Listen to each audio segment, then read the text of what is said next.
de Juan. Es lo que estamos estudiando todos los días de domingos por la mañana.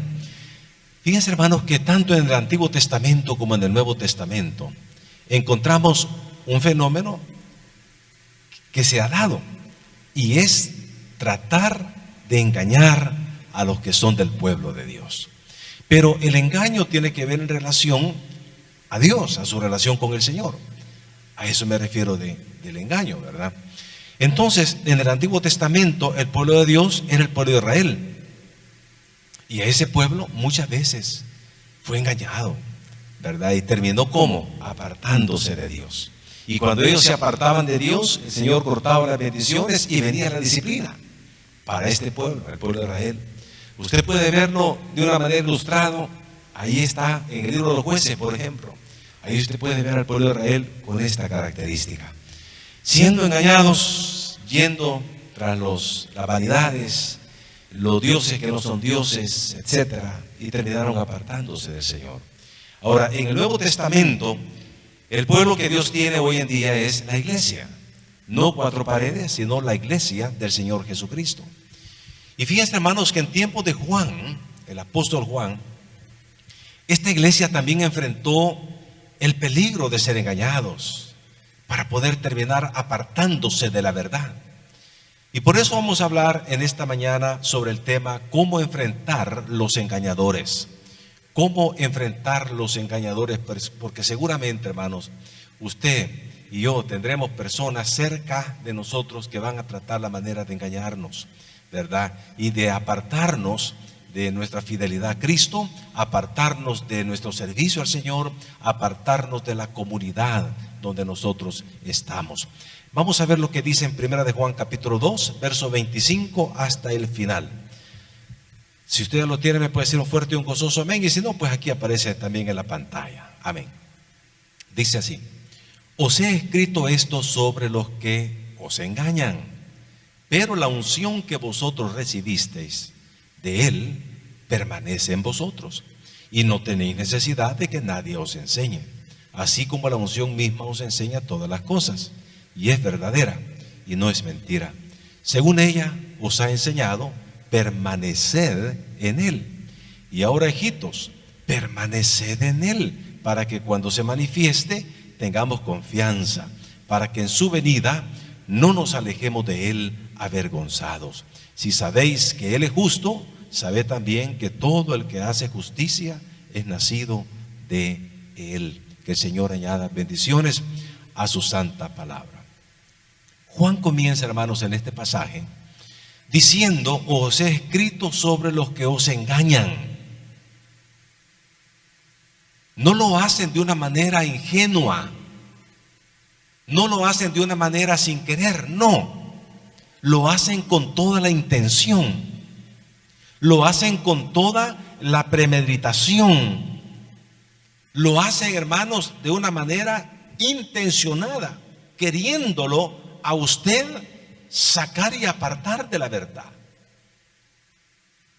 Y por supuesto, hermanos, es muy interesante, ¿verdad?, cómo poder identificar lo que no es verdadero.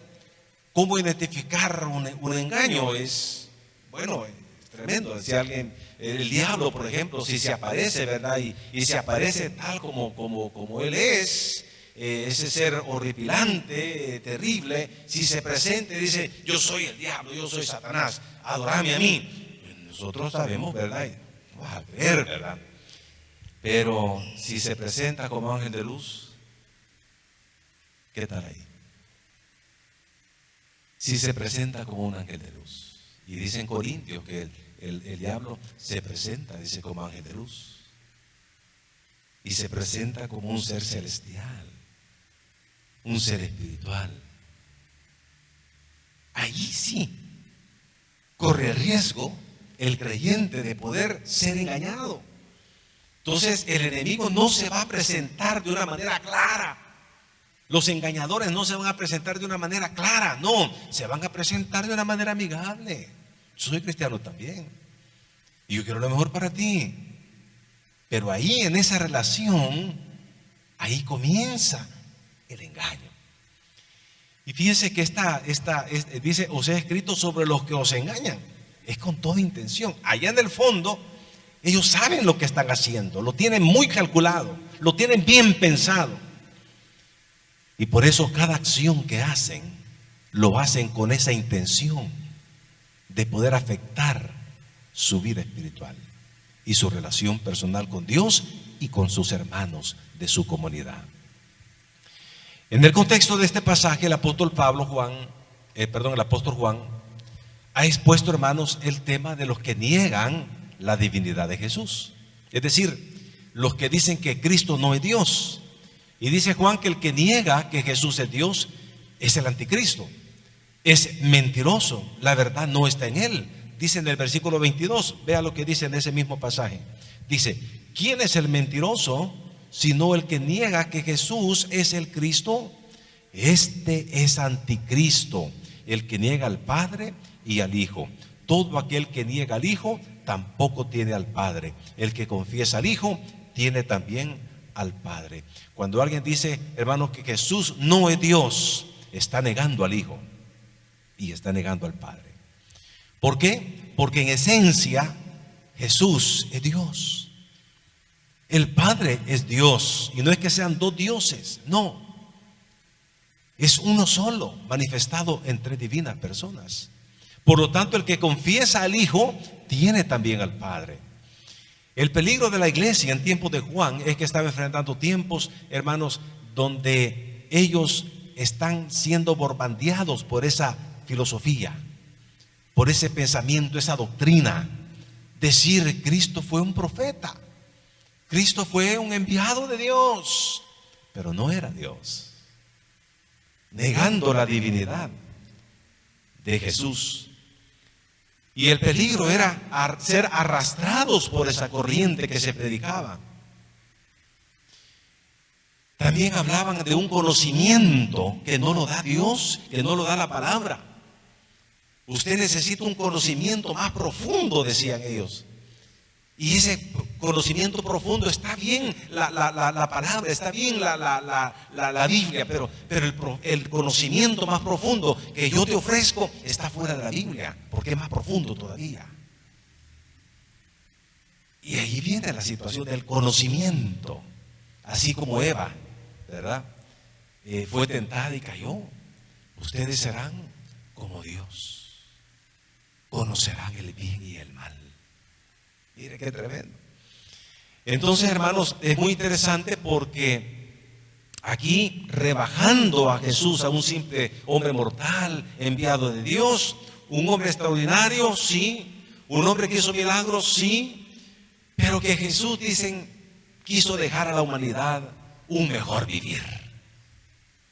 La persona de Jesús era un maestro amoroso, maravilloso, pero hasta ahí nomás, pero no es Dios. Y ese era el concepto que se estaba dando en tiempos de esta iglesia, en tiempos de Juan. Y peligroso, hermano, peligroso. Hoy en día tenemos esta doctrina, sí la tenemos. Hoy en día tenemos esa doctrina, donde se anda diciendo, y personas muy presentables, con su corbatita, muy amables, allá andan tocando la puerta. Y ellos les dicen que no hay cielo, y si hay el cielo es para 144,000 nada más. Dicen que infierno no hay infierno, que se habla de la destrucción total de la persona. El infierno, dicen, era un botadero de basura que estaba afuera de Jerusalén, y que ahí dice que estaban quemándose, ¿verdad? Día y noche se estaban quemando la basura. Ese era el infierno. Y ahí habían gusanos que nunca morían porque se acostumbraban a esa temperatura alta. Así dice. Y no hay Espíritu Santo, dice. El Espíritu Santo es una fuerza activa. Es una fuerza activa. Así lo dicen claramente. Y le dicen claramente, Jesús no es Dios. Y dice Juan, el que niega que Jesús es el Cristo, este es el anticristo, este es el mentiroso. Dice. El Padre no está en él, porque niegan a Jesús, y el que niega a Jesús niega al Padre. Entonces, esta corriente es bien peligrosa, muy peligrosa. Ahora, hoy en día, hermanos, además de esas corrientes, hay otras corrientes. Y nosotros, los hijos de Dios, tenemos que tener mucho cuidado porque corremos peligros de ser engañados. Ahora, hermanos, las corrientes y las filosofías no se presentan como en aquel entonces. Ahora se presentan de una manera distinta, de una manera diferente, pero más sutil. Y que hay que tener mucho cuidado. Una de ellas, por ejemplo, es: Dios no quiere que esté siempre en la iglesia. Esto es religiosidad. Fíjese esta filosofía, este pensamiento. Dios no quiere que tú estés en la iglesia siempre. Estar en la iglesia siempre es religiosidad. Hermanos, déjeme decirle que la Biblia nos manda a nosotros a congregarnos, no dejando, dice, de congregarnos, como algunos tienen por costumbre, y tanto más cuando veis que aquel día se acerca. Necesitamos nosotros, hermanos, estar reunidos, estar congregándonos. La iglesia primitiva, en el libro de los Hechos, dice la palabra del Señor que se reunían de día, todos los días, por el templo y por las casas. Se reunían ahí. Ahí estaban adorando al Señor y tenían favor con todo el pueblo. Le daban importancia a las reuniones. Le daban importancia, hermanos, al convivio, a la alabanza, a la predicación de la palabra. Porque es muy importante el reunirnos. Hermanos, ¿qué sucede si usted aquí tiene una fogata y le está echando leña a esa fogata? ¿Qué va a pasar con esa fogata? ¿Cómo? Se va a hacer más grande la llama, ¿verdad que sí? Esto es lo que va a pasar. Y va a tener pues más fuego, ¿verdad? Por ende, y va a estar más caliente el entorno, porque hay entre más fuego hay, más llama hay, más fuerte el calor que genera. Muy bien. Pero ¿qué pasa si yo saco una leña de la fogata, una raja de leña encendida, y la pongo aquí? Y aquí siempre le sigo echando leña. ¿Qué va a pasar con aquella rajita? ¿Cómo? ¿Por qué se va a apagar si está encendida? Ya no está juntos ya no está con los demás. Eso es lo que sucede con el creyente, y eso es lo que sucede con la iglesia. Estamos en la iglesia constantemente y estamos encendiendo el fuego del calor del amor, el calor de la cristiandad. Dice, exhortándoos unos a otros. ¿Y qué significa exhortándonos? Dándonos ánimo, dándonos ánimo. Si la vida no está fácil, la situación está difícil, y ahí se está, dice, dándose ánimo. Y a veces, hermano, los ánimos se vienen para abajo, pero gracias a Dios que estoy allí en la fogata, y de repente un hermanito y un hermanito, hermano, lo veo un poco así. ¿Qué le pasa, hermano? Fíjese que estoy pasando esta situación. No se preocupe, vamos a orar. Usted siga adelante, hermano, levántese. No hay problema, no hay problema. Mire, el Señor tiene todo bajo control, y ya le dan una palabra a uno de ánimo, y sigue adelante, exhortando. Ese es consolando, es la palabra, también tiene que ver con consolación, con dar ánimo, con atizarnos, aguardando la paciencia de nuestro Señor Jesucristo. Dice, y tanto más cuando veis que aquel día se acerca. Pero ¿dónde es que vamos a estar? En la casa del Señor. Pero si nosotros nos apartamos de la casa del Señor, entonces ahí viene el enfriamiento espiritual. El enfriamiento espiritual, ahí viene. El día de ayer nuestra hermana Gaby la usó el Señor de una manera extraordinaria. Compartió a los jóvenes y hablaba algo muy, muy, muy lindo, muy preciosa la palabra, ¿verdad? Pero habló de la heladez, del enfriamiento, ¿verdad? Porque eso sí, dice, eso sí, esa semillita sí la puede la puede destruir, le puede afectar. Esta semillita, dice que esa semillita, ¿de qué, hermana? Semilla de mostaza.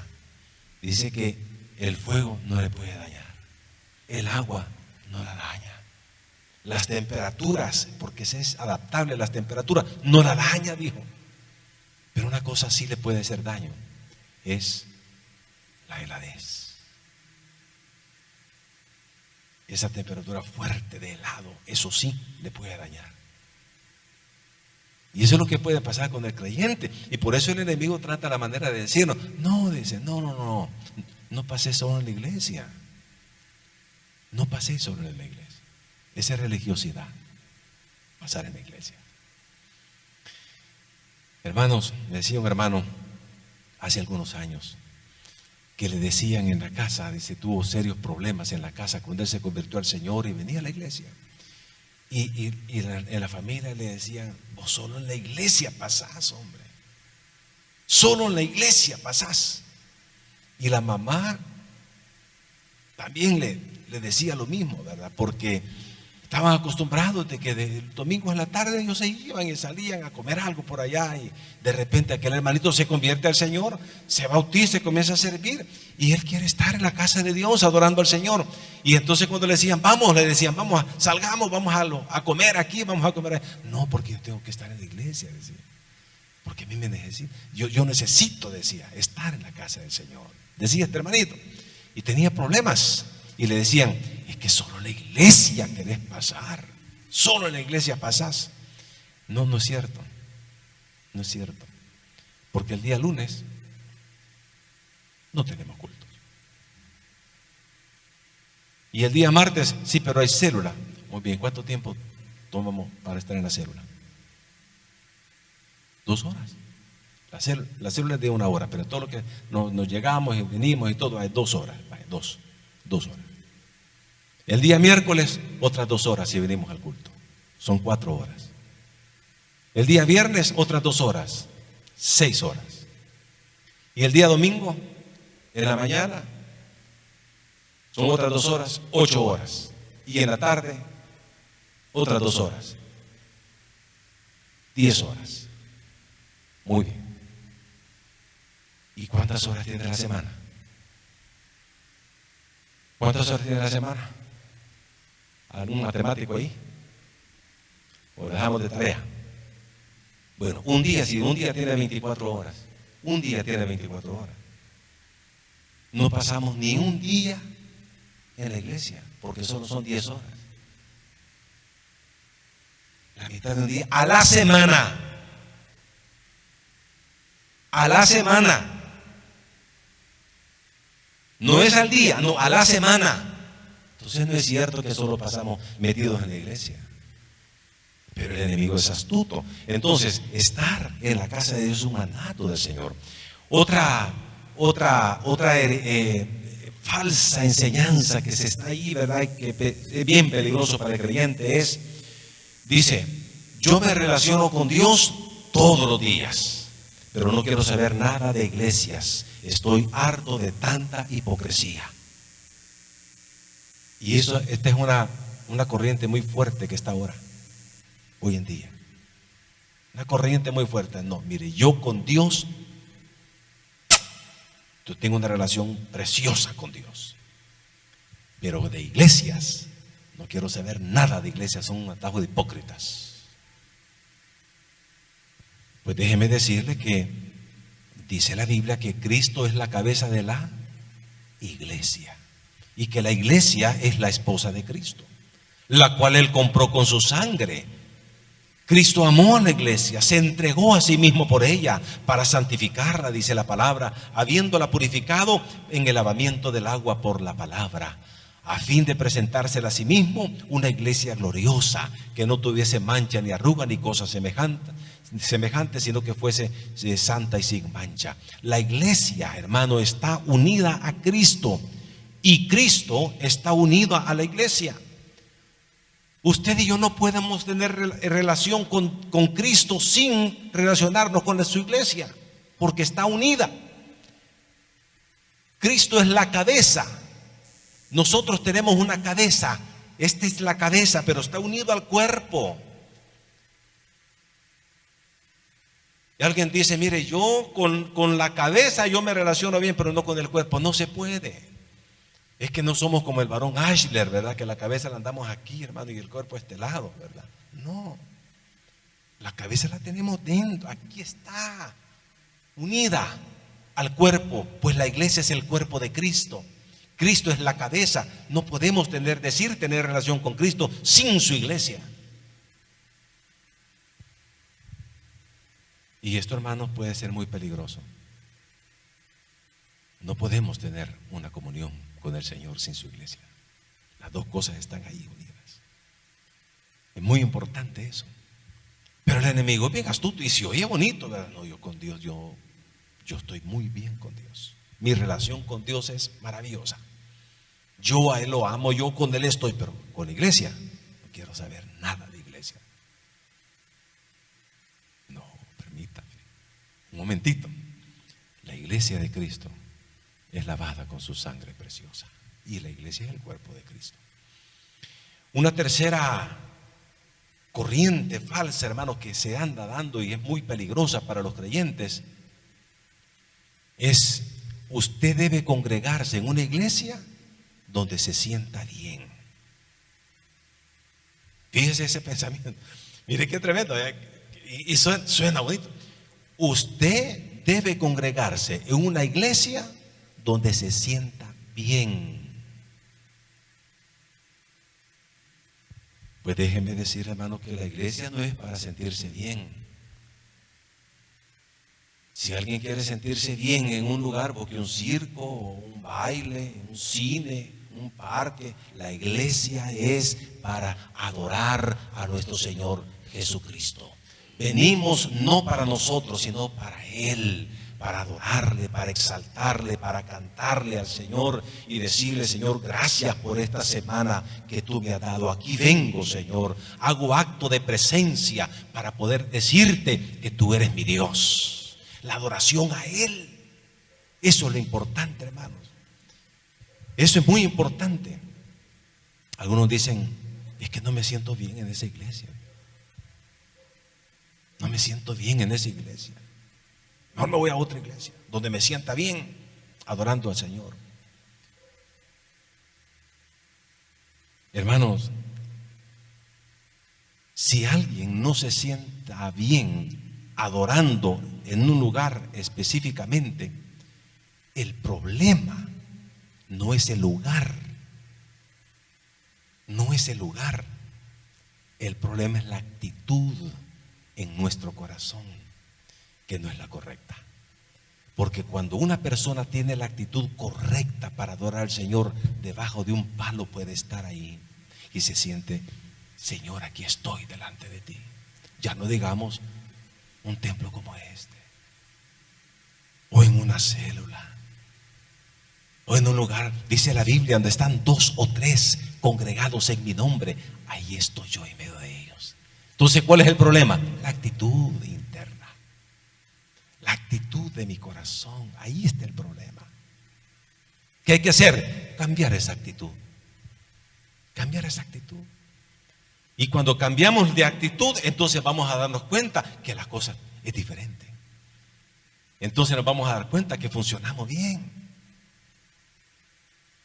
Yo les he contado, hermanos, que en la iglesia donde yo crecí es en la iglesia Bautista Miramonte.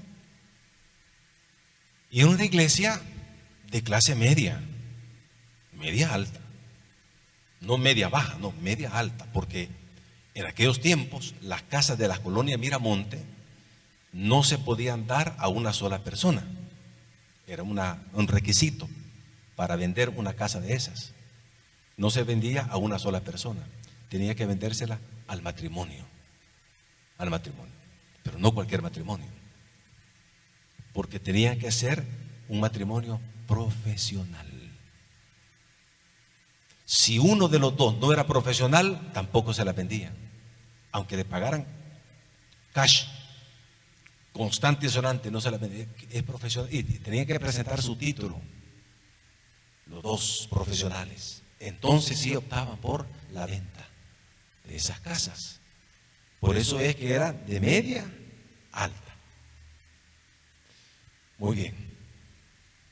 Pero estaba la colonia Miramonte y está la colonia Escalón, ¿verdad? Ya ahí de la colonia Escalón, la parte baja de ahí, por el Cisquey para arriba, hermano, es allá por Sabor del Mundo, todo eso era la parte del Escalón, donde ya vivían los ricachones también. Aquí los profesionales, media, alta, y allá la gente de plata.